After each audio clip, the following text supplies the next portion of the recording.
CBS World News, 9 a.m. Eastern Wartime, Douglas Edwards reporting. Here are the last-minute details of the Allied invasion of northern France. Allied air reconnaissance flyers have returned from the scene of the battle, which began along the northern French coastline early this morning, to report that several beachheads have now been established. Allied forces are slicing their way inland from these beachheads, according to the reconnaissance photos. At the same time, Allied parachute troops dropped behind the enemy lines last night are disrupting enemy defense systems and waiting to join forces with the troops pouring ashore on the beaches. Prime Minister Churchill told Commons that more than 4,000 ships, together with many thousand smaller craft, are transporting the invasion force across the Channel. Churchill declared that the invasion is proceeding, and we quote, according to a plan, and what a plan. At Supreme Headquarters of the Allied Expeditionary Force, it's reported that German destroyers and E-boats are rushing into the operational area off the northern coast of France, and no doubt are being dealt with by the Allies.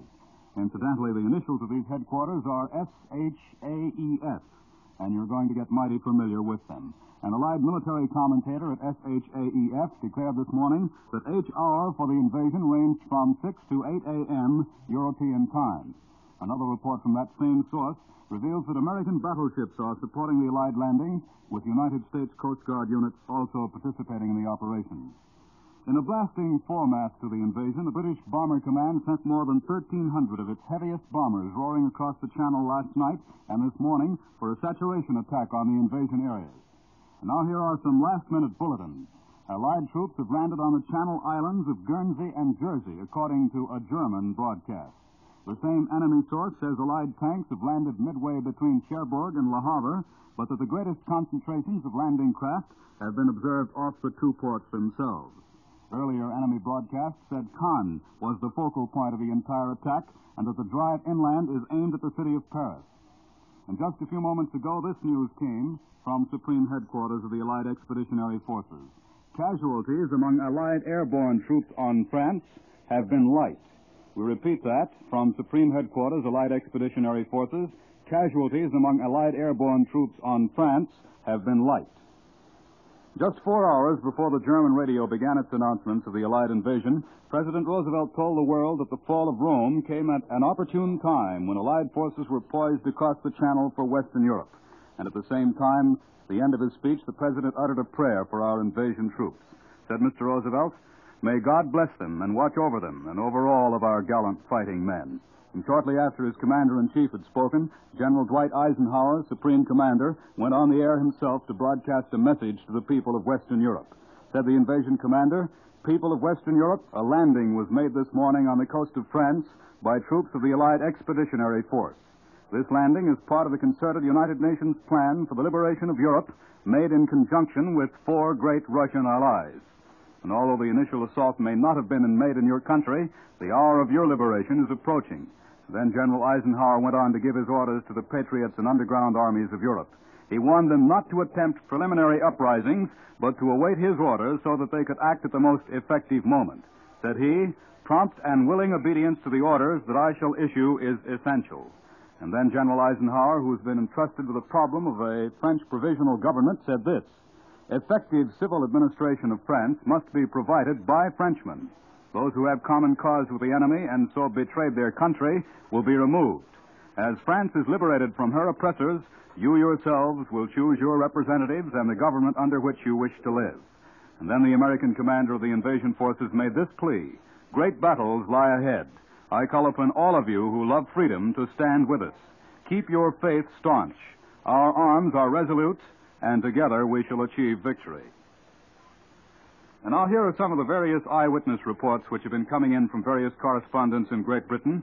CBS correspondent Richard Hottelet, speaking from London, told of the instant that was literally the last second of invasion preparation and the first second of actual invasion. Said he, "The Allied forces landed in France early this morning. I watched the first landing barges hit the beach exactly on the minute of H-hour. I was in a 9th Air Force Marauder flying at 4,500 feet along 20 miles of the invasion coast." And Columbia correspondent Hottelet continued, "From all I could see during those first few minutes, there was nothing stopping the assault parties from getting ashore. Except for some light flak, we saw no enemy gunfire. The only signs of life in enemy territory were some white and yellow parachutes dotting the ground where our paratroopers had landed. The weather is favorable for the operation." Hartelet's eyewitness account added that Allied warships were standing offshore bombarding the enemy coast, apparently without opposition, and the Luftwaffe was also conspicuous by its absence. The CBS correspondent also recounted that special care was taken to prevent a recurrence of the previous tragic accidents in which Allied ships fired on their own air support. He reveals that overnight, every single bomber and fighter had been painted with special markings on wings and fuselage. And here, word for word, is CBS correspondent Hartelet's description of the scene off the French coast on D-Day, shortly before H hour. By this time, it was getting on, and the sun was painting the sky a bright orange color on our left. Below us, the English Channel was a fine, deep blue. There were a few whitecaps, but the impression was that it wasn't very rough down below. About 5 miles off the French coast, we saw planes in a steep dive laying a smoke screen. Just about the same minute the pilot said he saw the fires on the shore. I looked hard as I could, and there, down to the left, were some naval vessels. They looked like cruisers firing broadsides onto the shore. Near the cruisers were dozens of landing craft of all kinds, hardly visible in the early morning haze. All this while we saw medium bombers and fighters crisscrossing on the way to the targets without a sign of a German plane. And then we turned over the coast about 10 miles, and 10 minutes before H hour, we saw a fast assault boat race along parallel to the beach, laying a smoke screen. From the way the screen lay, smooth and even, it looked as if there were no wind. And Hartelet concluded, the circumstances of our flight make it impossible to draw any far-reaching conclusions on how the battle is going, but one thing we can say already, and that is, our air supremacy over the coastal invasion zone is not seriously challenged. Correspondent Herbert M. Clark, speaking over a pooled network of all major United States radio chains, spoke in praise of Allied security measures. He said, the place we've picked for our main landing is one Jerry hadn't figured on. The Nazis have been badly outguessed on this whole show.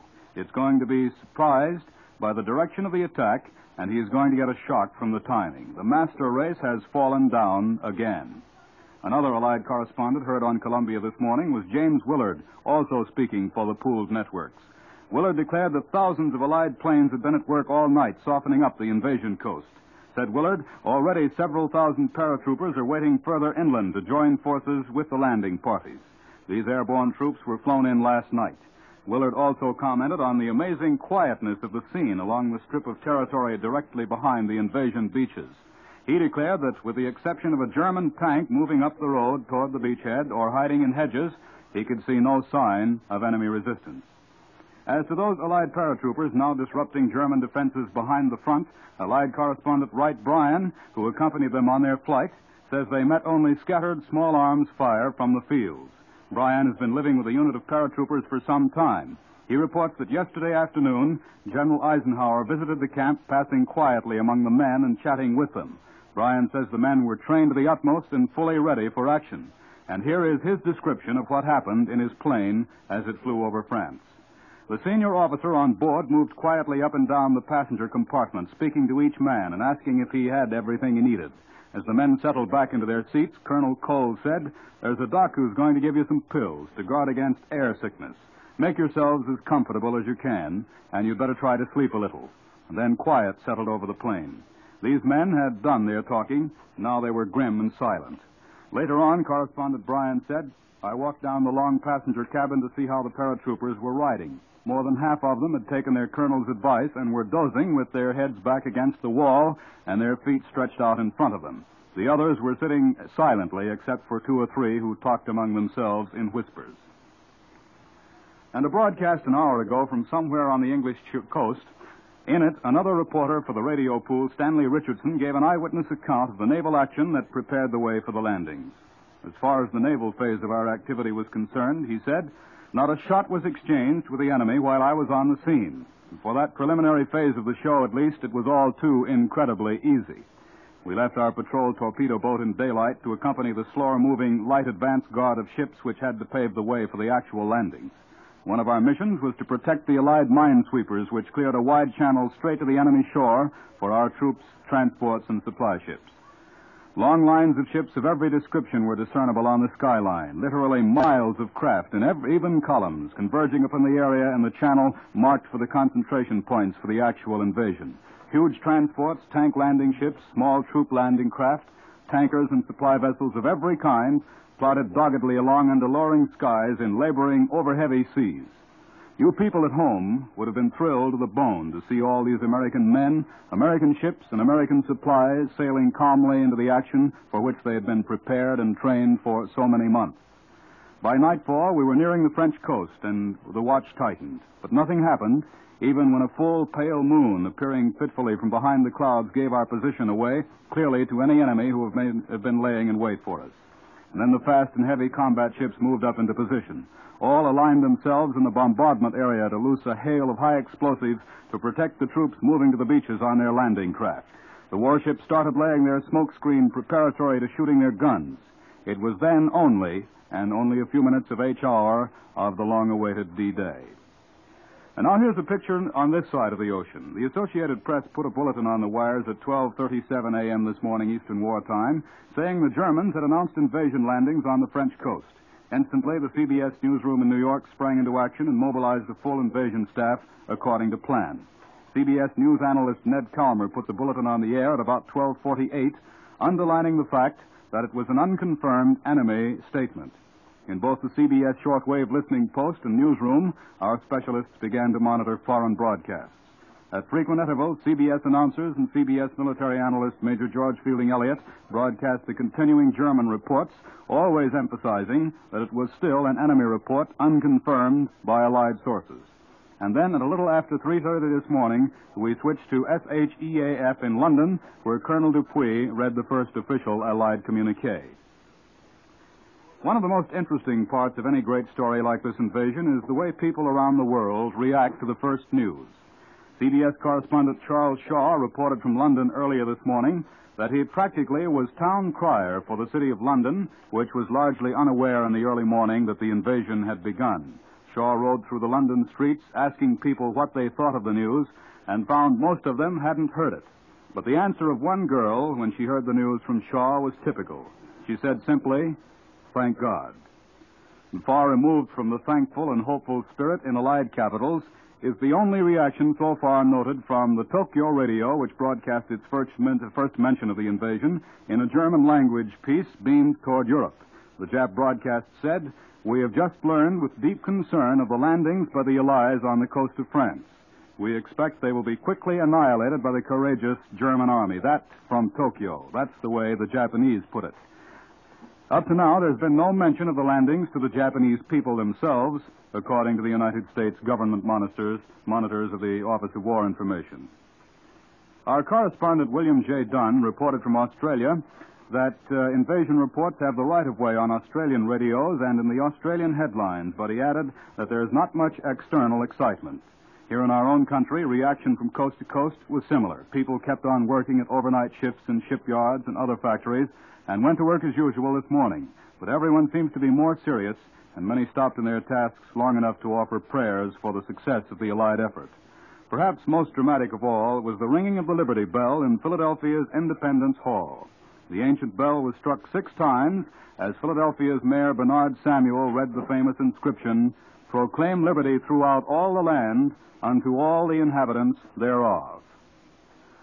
Well, German propagandists asserted today that despite the invasion of Western Europe, life continued normal in Berlin with no excitement, no additions, no special radio announcements. But a part of these assertions, obviously, were rather false.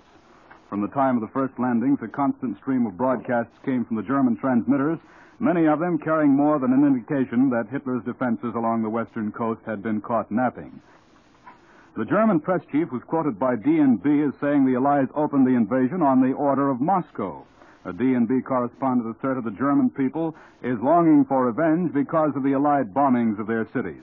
The German news agency Transocean contended in early broadcasts that it was not certain of Allied intentions, but at 1 p.m. it said, "This much has become clear by midday. These Allied landings mean this is the great invasion, and no fooling."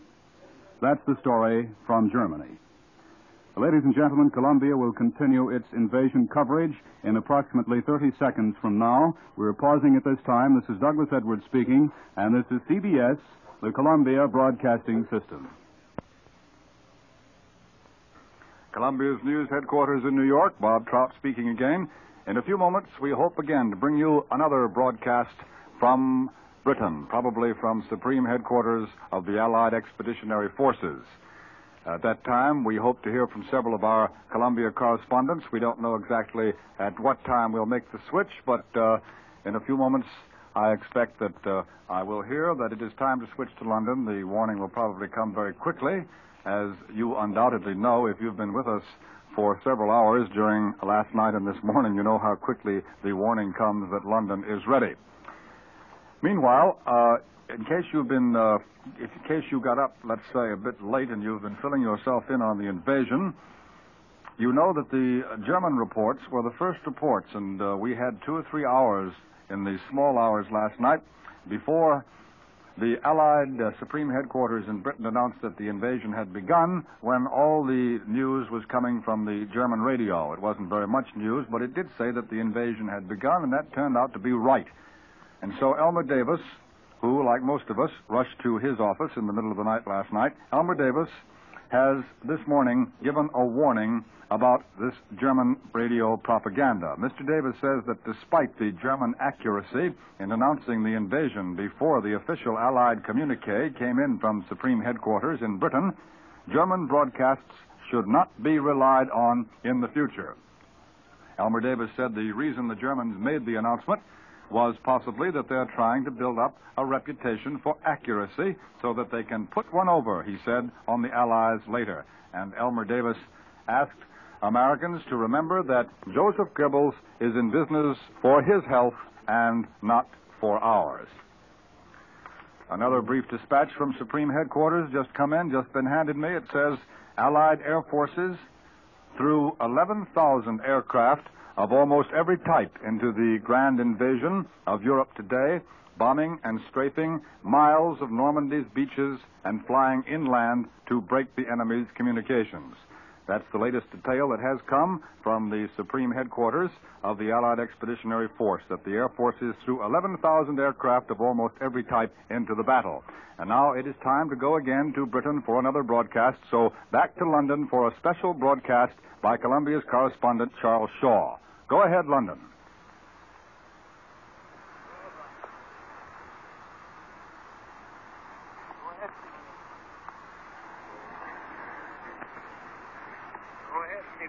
This is the first recording received from CBS correspondent Charles Collingwood, who is on an LST with the invasion forces. Well, now we're up here on the deck, on the main deck of the LST, which is crowded and packed with vehicles of every sort. The trucks are full. Just reading the names on the boxes of some of them. Here's one that says cartridges, and another one says hand grenades, and there are all the bags, bedrolls in which these men are going to sleep. I wonder what these soldiers feel like. I mean, here they are aboard the LST, their last link with a peaceful life. They're just as sealed here as though they had severed every connection with the outside world. I wonder what they're thinking about. I wonder what they feel about everything that's going to come. Let's ask one of them. Hey, soldier, come over here, will you? Yes. What's your name? Staff Sergeant Alexander Hant. Alexander Hant. Where do you come from, Alex? From Chicago, Illinois. From Chicago, huh? Yes. So what do you feel about this thing now that you're on? Well, sir, I feel a lot better since we're on this one here, because it seemed like we're doing more good than we was on the last one I was on. What was the last one? It was an LST. So that was one of the maneuvers, was it? Yes, sir, it was. Maneuver. Is this one any different than that one? Yes, it is. It seemed like we have a lot more equipment than we did have the last time. More guns, I suppose. Yes. You think this is going to be the real thing this time? Well, I really can't say. You think so? I don't know. Does it worry you? No, it doesn't worry me any. You aren't scared? No. You're all set? Yes. Well, that's fine, Staff Sergeant Ham. These kids are certainly security conscious because there's no chance of any leakage from the ship as it is at the moment, but that one wasn't telling us anything. I wonder whether they really do know what sort of an operation they're going on, that it really is the real thing. There's a captain coming along here. I'll ask him. Captain, do you have a minute? Can I see you? Yes, sure may. What's your name, by the way? Captain Wood. Captain Wood? Well, I was just talking to one of your men, Captain, and but you know what? Officers are security-minded also, probably even more so than the men. Well, what sort of a briefing have you had then, Captain, or don't you want to tell us? Well, all I can say is I've had a briefing on this exercise. All right, that's fine. Well, what sort of shape do you think the men are that you got along with you? They got a lot of training? Well, as far as I can see, or from what I have seen of the men, I think they're well capable of doing any job that the exercise may demand. That is correct. Is that right? Fine. Putting words in my mouth. How did the loading go on the ship here, from your point of view? The loading on the ship seems to have gone without any bit of trouble whatsoever. It certainly looked smooth from where we were down below watching it. Everything came over very quickly. Seems well organized. Yeah, that's the Army for you, you know. Well, how are they settling down here on board? Everybody comfortable, or as comfortable as they can be? Yes, they are. The men seem to have been on these boats before. They're like down now, as Captain Wood said. And the trucks are all on, the soldiers are all on, and there are other LSTs in the same condition as this one, with soldiers lining the rails and with trucks full of equipment, both inside on the tank deck and up on the main deck, which is where we're standing now on our ship. The LST-48 is just beginning to get underway. We're pushing away from the hard, away from the shore where we're loaded, and we're going back to our anchorage where we will stay until we set off on this coming expedition. Our last link with the land has been cut. I return you now to the United States. We're now back at Columbia's news headquarters in New York City. We've just heard a broadcast from London, Columbia's correspondent Charles Collingwood, a recording, I should say, of Columbia's correspondent Charles Collingwood, who was aboard a landing ship tank before leaving the British coast and was interviewing the men who were loaded in as they started off for the invasion. A few late dispatches have just come in. The Paris radio today has broadcast an appeal by Marshal Pétain to Frenchmen to refrain from actions which would call down upon you, he said, tragic reprisals. In other words, he does not want Frenchmen to help the Allies in their task of liberating the continent. Marshal Pétain said France has become a battlefield. The circumstances of battle, he said, may compel the German army to take special measures in the battle area, so Frenchmen accept this necessity. And then Marshal Pétain called upon French officials, railwaymen, and workers to remain at their posts where they would serve the German military machine in order to keep the life of the French nation and in order to carry out their tasks. Marshal Pétain told Frenchmen, do not listen to outside voices calling upon you not to listen to our decrees. And that is the statement of the Vichy Marshal Pétain upon the beginning of the Allied task of liberating the continent. A few words of Swiss reaction have just come in. The words, the Allies have landed in Normandy, swept through the city of Geneva like wildfire this morning, a Swiss newspaper tells us, in a dispatch reported to the Office of War Information. The people in Geneva forgot their usual stoicism, rushed out into the streets to be the first to pass on the tidings. The newspaper said, no one said good morning today. Everywhere it was only, did you hear? They have landed, they have landed. No one asks, how are you, but cries instead, it has come. In Geneva, the news flash burst from the radios and seized each person as if he had been shaken by the shoulder. In every public square, gesticulating groups gather who can talk of nothing else.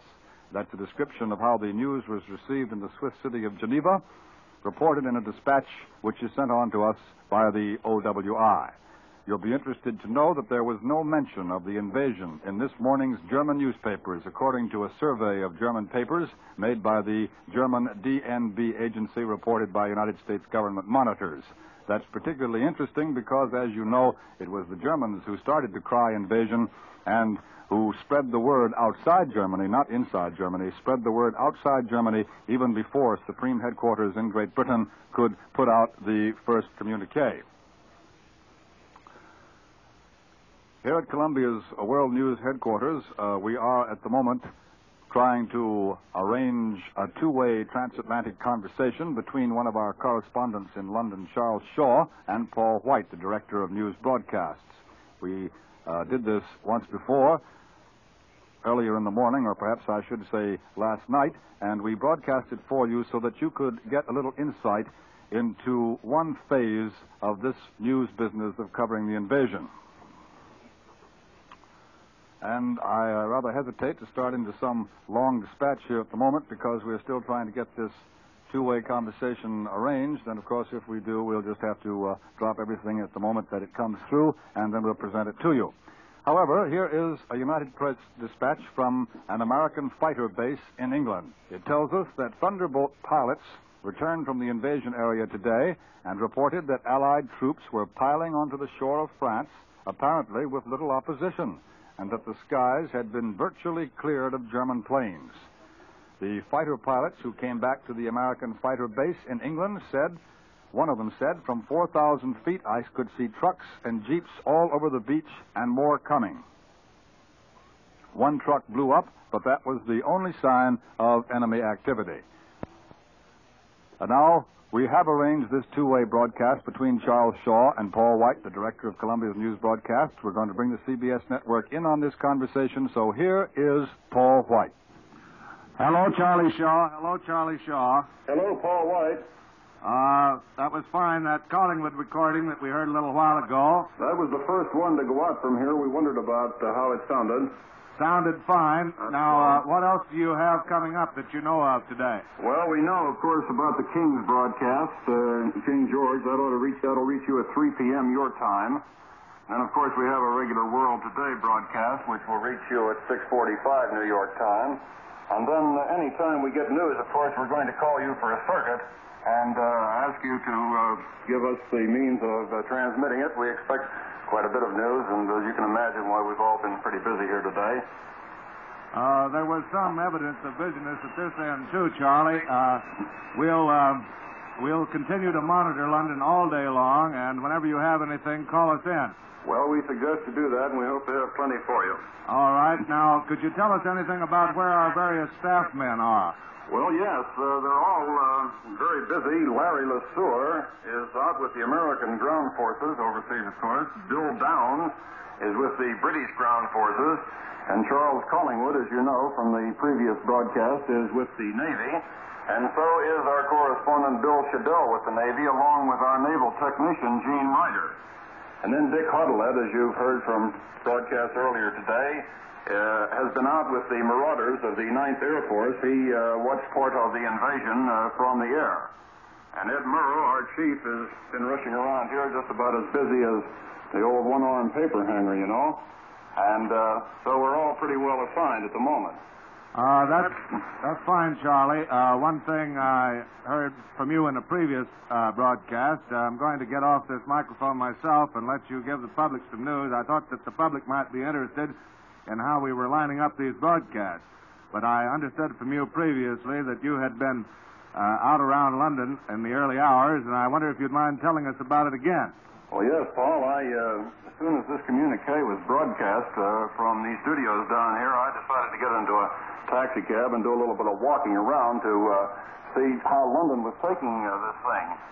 And as I said on this previous broadcast of mine, for about an hour after the broadcast of this communique number 1, I actually played town crier to a London which was generally unaware that France had been invaded.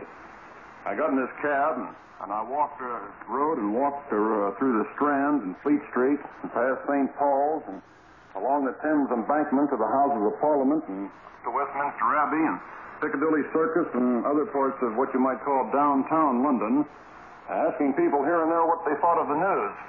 And in most cases, I found out that I had to report the news before I got any comment from them. In fact, it looked like London just about any morning between 9:30 and 10:30. The streets were comparatively deserted. Soldiers of all the nations were ambling about, although not in great numbers, and the street cleaners were running their brushes along the curbs. I asked this taxi driver to take me around the city because I wanted to see how the people were reacting to the news. I said, incidentally, have you heard the news? He said, I heard something about it, but I don't know whether it's official or not. Well, I assured them that this time it was, because I had just returned from the studio where the communique was broadcast.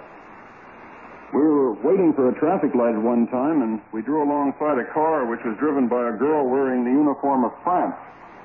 I leaned out and I said to her, "What do you think of the news?" And she said, "What news?" And I said, "The Allies have landed in France." And all she could say was, "Thank God." Well, Fleet Street, the headquarters of the press in London, was just about normal. Saw a couple of men who might have been reporters dashing into buildings. Then I went up to St. Paul's Cathedral to see whether there were any worshipers inside. And the only person in that big auditorium was a black-robed guide to the crypt who hadn't heard the news himself. So I told him about it, and he said, "That's good."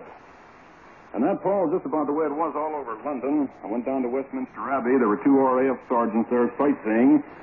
Past the Houses of Parliament. A couple of women were trying unsuccessfully to gain entrance.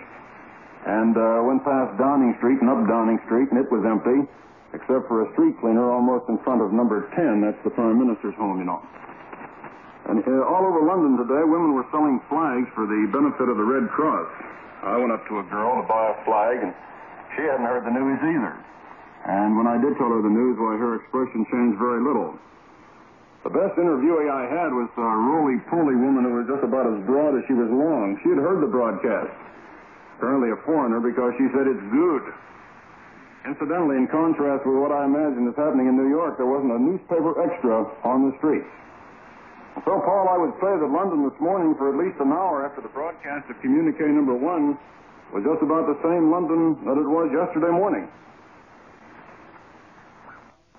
That's fine, Charlie. Thank you for the report, and we'll be listening in from now on the London circuits to hear anything that you have and put it on the network as soon as it comes in.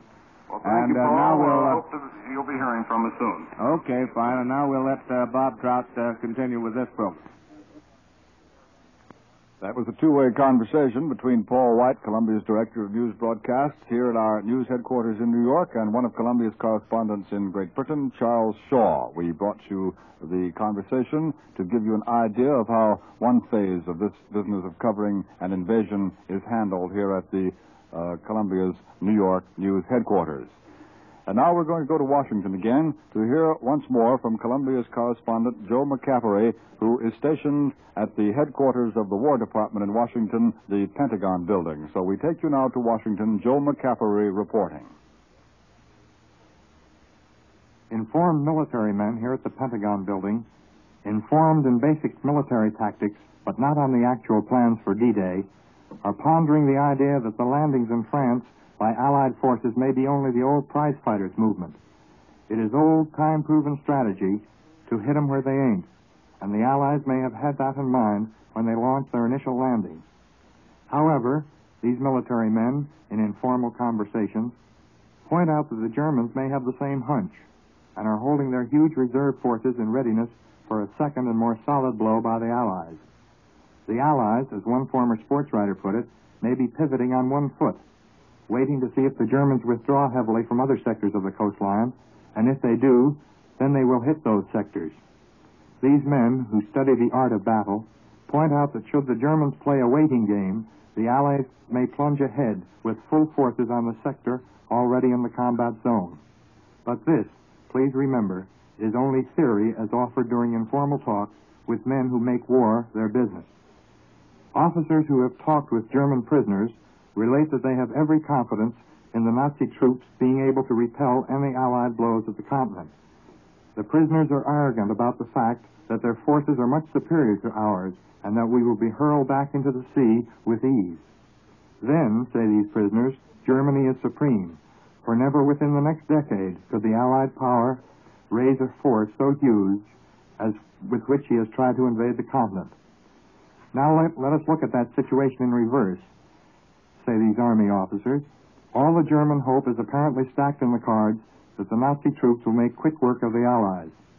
But a successful landing and establishment of key beachheads would be the beginning of a general letdown among not only the German soldier, but the man and woman at home in Germany. They will see their dreams slowly but steadily disappearing in the smoke of the bitterly fought battle.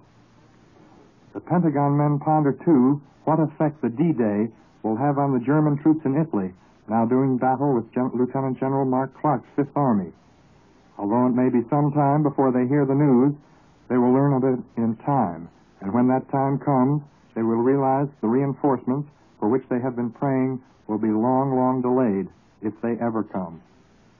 And what of the Italian campaign, wonder these men in the heart of the War Department? Will that campaign degenerate now into a holding action? For, they point out, the Alps are in the way. Only Hannibal crossed that natural barrier, and he had his elephants. Our troops in Italy, it is emphasized, are now seasoned fighting men. Should the line be held in Italy, and there is no reason that the Germans would try to come back into Lower Italy with their supply lines so shattered, these men from the Fifth Army might be used to good advantage in the invasion. The troops in the invasion are, for the most part, green men, but they have been seasoned by hard, rigorous training. The fall of Rome yesterday was viewed in a new light by these hard-bitten observers as they reviewed the effect that it would have on the occupied countries. The treatment of the Italian people in and around Rome will be heard of, if not immediately via the powerful Allied shortwave sets, eventually, and its effect on the peoples of France should bring strong support to our side. Army men, familiar with France, and many with a clear knowledge of the famed French underground, predict that, aided by the bulletins recently issued from General Eisenhower's command, these people will give invaluable aid to the Allies. All the military men that I have talked to here are agreed that we face a tough, stubborn fight, and this is really it. Every shot counts, and every man means that Europe is nearer liberation. We return you now to CBS Washington Newsroom. Bill Henry reporting. Official Washington, as might be expected, has been right on top of the invasion news ever since the German radio made the first announcement shortly after midnight, Eastern Wartime. The Pentagon, the Navy building, and even the White House were all lit up like Times Square during the early morning hours. As soon as the official communique came through from General Eisenhower, officers handed out carefully prepared mimeograph statements, including one from General Blackjack Pershing, who led our forces in France in World War I. The chiefs of staff, the men responsible for our whole war effort, were on the job in the early morning hours, as were the British representatives on the Joint Chiefs of Staff. Great as the invasion is, it's still only a part of the great world war for which these men are responsible. Secretary Stimson demonstrated his confidence about the invasion by remaining at home in the early morning hours of the battle for Europe. General Marshall, however, stayed at his desk the greater part of the night. Sometime before dawn, he left the Pentagon. Within 5 minutes after the first communique came from London, the OWI, through its shortwave transmitters in New York and San Francisco, was telling the world in 39 languages and dialects that the liberation of Europe was underway. There's been no opportunity as yet to get very much information out of Congress, as the congressmen are only just assembling now, and Congress takes up at noon.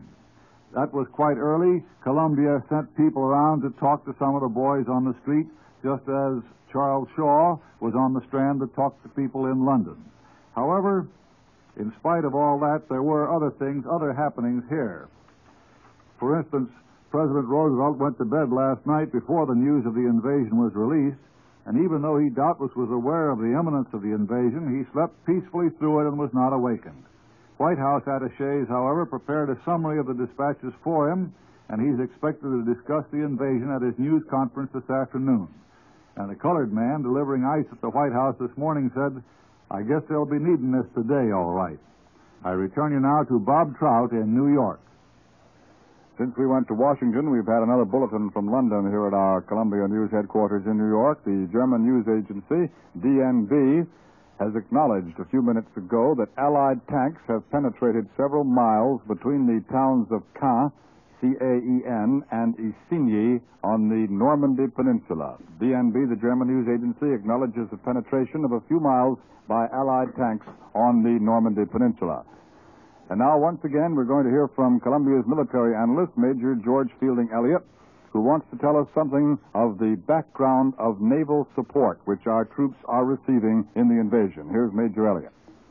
You heard in broadcasts earlier in the day the bulletins announcing the more than 640 naval guns, ranging from 4 to 16 inches in size, are bombarding the beaches and enemy strong points in support of our landing forces, and also of the work of our mine-sweeping force. These two forms of naval support are very important to a landing operation. And the minesweepers perhaps are even more important than the naval gunfire, because these minesweepers must get the deadly mines out of the way in order that the landing craft may approach the shore. Some mines are what are called moored mines. That is, they're mines which are moored to the bottom to heavy anchors resting on the bottom of the sea, and these are removed by a long cable called a sweep, towed between two minesweepers, which catches the mine cable and cuts it or pulls the mine loose from its mooring. Then there are the magnetic mines, which have to be dealt with by specially prepared electric sweeps, also towed by these small mine-sweeping vessels. And the crews of these ships have an extremely dangerous assignment, as you can well imagine. These little minesweepers, many of them fishing boats, trawlers, belonging to the British fishing fleet in time of peace, and many of them also American ships, have carried out their work with the utmost gallantry. Now here again is Bob Trout. That was Major George Fielding Elliott. And now here is our war correspondent, Quentin Reynolds, who has a few words for us about the guns that we took ashore on the northern coast of France. Here's Quentin Reynolds. Right now, there are millions of anxious mothers and fathers in this country living through the agony of uncertainty, visualizing what their sons went through during this past long, long night. Their hearts are sick with apprehension as they think of their boys there in the hostile beaches of France. It would be presumptuous for any of us to say to these parents, stop worrying. But perhaps I could give them some information which might make them feel better. You think of your son as a youngster who until recently was not trained to combat, was not born for killing. You shudder at the thought of him fighting against the great, impersonal, frightening German war machine. But you forget that this is not only a battle of men, it is a battle of weapons. And today your son landed in France carrying the best weapons ever seen in battle. Earlier, Prime Minister Churchill spoke to the House of Commons. One sentence of his speech should bring a warm glow to the hearts of American parents whose sons are spearheading the invasion. Churchill chuckled and said, "We have a great many surprises in store for the enemy." Undoubtedly, the Prime Minister was thinking of the new, magnificent weapons which have been saved for this invasion. Weapons the like of which the world has never seen. I have seen these weapons in action in Sicily and Salerno, and I saw the newer ones tested at the Aberdeen Proving Grounds. And in every case, they are immeasurably better than the German counterpart. During the first stages of the landings, our men necessarily had to depend upon their lighter weapons. The little 5-pound carbine, deadly at 300 yards. The magnificent M3 submachine gun, a lethal weapon that only weighs 8 pounds, but it can spray death more quickly than any German counterpart of it. The airborne troops mentioned so prominently in dispatches do not have to depend merely on the small arms they carry when they land. With them went our 75-millimeter pack howitzer, a gun that can be packed in 6 packages and dropped by parachute once our airborne troopers land. This tosses a heavy shell, and it tosses 6 of them a minute. By now, the big LSTs are landing our heavy mobile guns. I know you'll soon be hearing of our great 8-inch gun. I think this will be the pin-up gun of the invasion. This enormous weapon, the largest mobile gun in the world, weighs 35 tons, and it can fire one 250-pound shell per minute. It is so accurate that it can hit a target 20 miles away. I have seen this miracle gun do this at Aberdeen. The Germans have nothing to equal it, and it can be knocked down, loaded, and sent to another spot all in 40 minutes. I could go on and tell you of our big 240-millimeter howitzer that throws a 350-pound shell 25,000 yards, of our ever-reliable 105, of our great 120-millimeter anti-aircraft guns that can hit any German aircraft no matter how high it flies.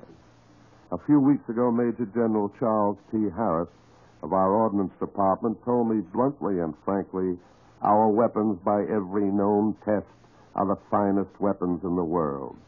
No one can keep you from worrying about your son, but at least remember that the odds are in his favor. He didn't land in France last night armed with a slingshot or a bow and arrow. He landed carrying the best, most devastating weapons ever made. He's got the best there is. Give a prayer of thanks to our Ordnance Department, which designed and built these weapons. They will help bring your son back safely. Now I return you to Bob Trout. We've been listening to Columbia's war correspondent, Quentin Reynolds, here at Columbia's news headquarters in New York. Now, once again, we are going to pause for station identification. It will be a 30-second pause, but I just want to take this opportunity, if you ladies and gentlemen of our audience will bear with us, I just want to take this opportunity again to assure our staffs at our affiliated stations throughout the country that we are continuing this broadcast of our invasion coverage. We are breaking for station identification for 30 seconds. This is CBS, the Columbia Broadcasting System. Columbia's news headquarters in New York again. Bob Trout speaking. And before we don't know whether we're going to go to London or not for another broadcast. Well, of course, we are going to take you to London frequently during the next hours and during the next days, and as Mr. Churchill says, weeks, in which the invasion will be going on. But it's difficult, as you know, if you've been with us through the night, it's difficult to foresee more than a couple of minutes ahead of time, sometimes a couple of seconds. So I won't promise anything about going to London. And instead, at the moment, I'd like to tell you that we're going to turn the microphone over now to Ned Calmer of CBS World News, who's familiar with that part of the French coast where we have landed and is, in fact, a former news correspondent of many years' experience in France. Mr. Calmer has been broadcasting to France recently in the French language for the Office of War Information and is heard regularly on the Columbia Network. Here's Ned Calmer. A feature, and perhaps a very vital feature, of these preliminary military operations is the French underground movement. On the strength or weakness of that movement may depend a good many American lives at this crucial hour, at this crucial stage of the invasion. We have as yet no reports on the extent of French underground activity. It's not likely, in fact, that we'll get any for some time. That's the kind of information General Eisenhower would hardly release at this time when it can prove of such value to the enemy. But there have been many indications of preparedness by the French resistance bodies. And their great opportunity, the chance they've been secretly prepared for, all during the long and bitter German occupation, is now at hand.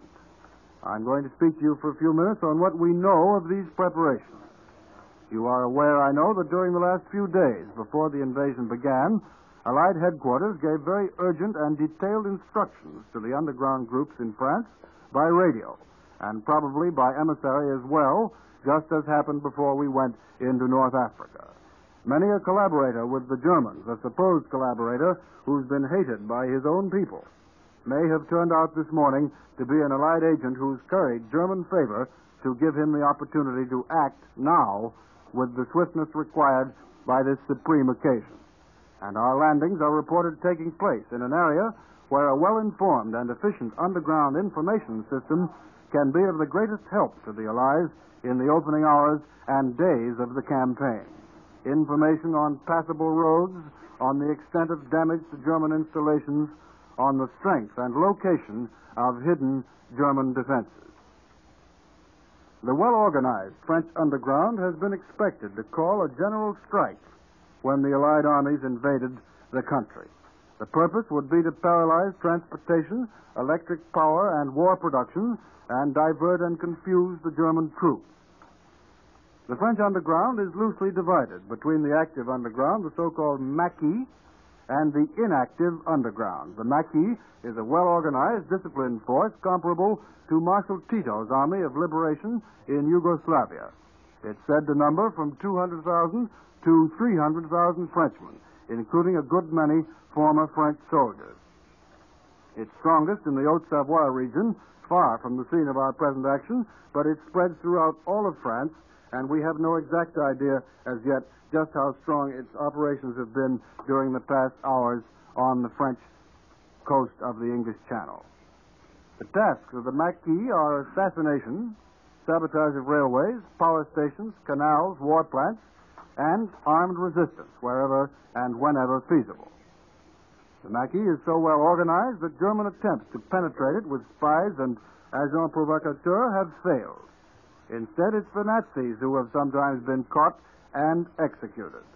The French Maquis also provides a law within a law in France, trying and executing those who have violated its own law as traitors to France. Both American and British agents are in active contact with the French Maquis. The British have supplied the Maquis with some arms by parachute and submarine.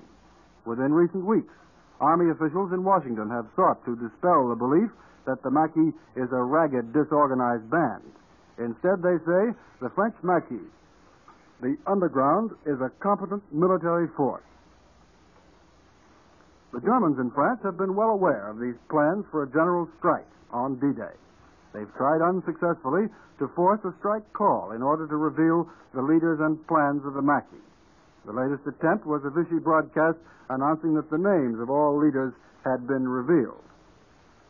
The inactive underground in France is sympathetic with the Maquis and may be called upon to feed or supply them or assist in the smuggling out of Allied aviators who have parachuted down into France. And now today, D-Day, the inactive underground is expected in large part to rally to the general strike call. Actually, the Germans do not directly control France, nor does the Vichy government. The Germans have forced upon Pétain an increasingly pro-Nazi government, including Joseph Darmon, France's Heinrich Himmler, who is Secretary General for the Maintenance of Order, Marcel Déat, the Vichy Minister of Labor and National Solidarity, and Jacques Doriot, the head of the pro-German Parti Populaire Français. Under this crew, Vichy police have been increasingly active in rounding up all persons suspected of underground activity. That was Ned Calmer, who's been speaking to us from Columbia's news headquarters here in New York. We have some reaction now from Moscow, which I'd like to pass along to you. Russians who learned of the invasion today, we are told in this dispatch, literally danced with glee. For them, it meant the end of 3 years of anxious waiting for the thrust from the West. Russian newspapers, which had not announced the landings, still were carrying glowing accounts of the fall of Rome. Peter Smollett, the head of the Russian department of the British Ministry of Information, walked into the press department of the Foreign Commissariat in Moscow at 12:30 p.m., held up his thumb, and said, "They're off." Then he went to notify Soviet officials. Major General John R. Dean, chief of the United States military mission in Moscow, and Lieutenant General, I should say Lieutenant General Burroughs, of British military mission head, prepared a joint statement for the Soviet press. And that's all we have on the reaction from Moscow at the moment. Earlier we gave you the quotation from Ilya Ehrenberg, the famous Russian war correspondent. And now Alan Jackson has just come into Columbia's news headquarters here in New York with some more details on the extent of the Allied invasion armada. Here's Alan Jackson. When the Allies struck the enemy coast this morning, they struck with everything in hand, and that included a naval armada bigger than anything else that ever sailed the seven seas in all history. Thousands of ships took part, from big, hulking battleships to the homely little hybrid landing craft. Before the thousands of landing crafts broke away from their protective convoys, the big guns of the warships opened up with an ear-shattering prelude of explosives. Ships of many navies took part in this early bombardment, but British warships spoke the loudest because there were more of them. This naval portion of the invasion beggars description. It is so huge. The eyes of John Paul Jones would have popped wide open at the untold hundreds of strange and wonderful craft spread out over the Channel waters. It was an amazingly orderly confusion that saw the whole flat-bottomed Elsie family, as the landing boat species is referred to, chugging over the water with fighting men, guns, tanks, and all other bewildering baggage of combat.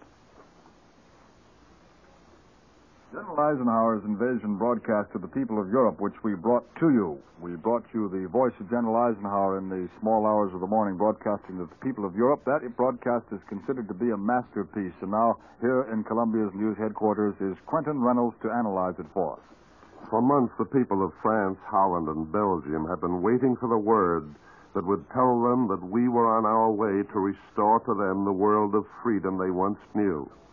These heartbreaking months of expectation, of false rumors, of high hopes that never materialized, came to an end when General Eisenhower himself talked to them and told them that the hour had come. His broadcast to the people of the temporarily conquered countries contained only about 500 words. But those 500 words meant more to the people of Europe than the millions of words they have been forced to listen to from the voices of their temporary masters. Ever since the fall of France, they have been forced to listen to propaganda speeches, forced to read newspapers written by Nazi leaders. And then before dawn this morning, the calm voice of General Eisenhower electrified them and brought them new hope for the future. Eisenhower talked in English, but you didn't have to know our language to feel the deep sincerity, the calm confidence that his voice inspired. His talk was immediately translated into French, Flemish, German, and Norwegian. Eisenhower writes as he fights, with direct, uncompromising forthrightness. His first sentence told the whole story when he said, "A landing was made this morning on the coast of France by troops of the Allied Expeditionary Force." This simple statement will be read by school children 100 years from now. He told the people of Europe that America had not failed them. He went on to say that this landing is part of the concerted United Nations plan for the liberation of Europe, made in conjunction with our great Russian ally. And then he added, the hour of liberation is approaching. Then General Eisenhower revealed something which most of us thought and hoped to be true, but we never knew for sure. He revealed the fact that he has been in constant touch with the underground movements on the continent. He implied that when he said, "Follow the instructions you have received." Undoubtedly, he has been in touch with the underground leaders for a long time, and today they know what to do. Then General Eisenhower spoke specifically to the people of France. He said, "Do not endanger your lives until I give you the signal to rise and strike the enemy. The day will come when I shall need your united strength. Until that day, I call upon you for the hard task of discipline and strength." He sounded a note of doom to the quislings of Europe when he said, and this sentence must have shriveled their craven hearts, "Those who have common cause with the enemy will be removed. As France is liberated from her oppressors, you yourselves will choose your representatives and the government under which you wish to live." This is in confirmation of the American policy and not interfering with the domestic affairs of European countries. It is the United Nations pledge that the people who have suffered under the Nazi yoke will themselves decide the retribution. A pledge that they will once again enjoy the independence that they lost when the German invader came to their country. General Eisenhower's closing remarks will long be quoted. Today they are engraven in the hearts of millions of men who had almost lost hope. General Eisenhower said firmly and emphatically, "I call upon all who love freedom to stand with us. Keep your faith staunch. Our arms are resolute. Together, we shall achieve final victory." I return you now to Bob Trout. That was Quentin Reynolds, Columbia's war correspondent, speaking of General Eisenhower's invasion broadcast to the people of Europe, one of the many broadcasts direct from London which we have brought you during the hours of this long night. Now, of course, we're going to continue to bring you the invasion coverage from Columbia's news headquarters here in New York. But this particular broadcast is about to end. It's hard to realize, but it's been going on for 7 hours, a continuous broadcast since 3 in the morning Eastern Wartime. And now Columbia will resume its regularly scheduled programs, interrupting for news of extraordinary importance, of course.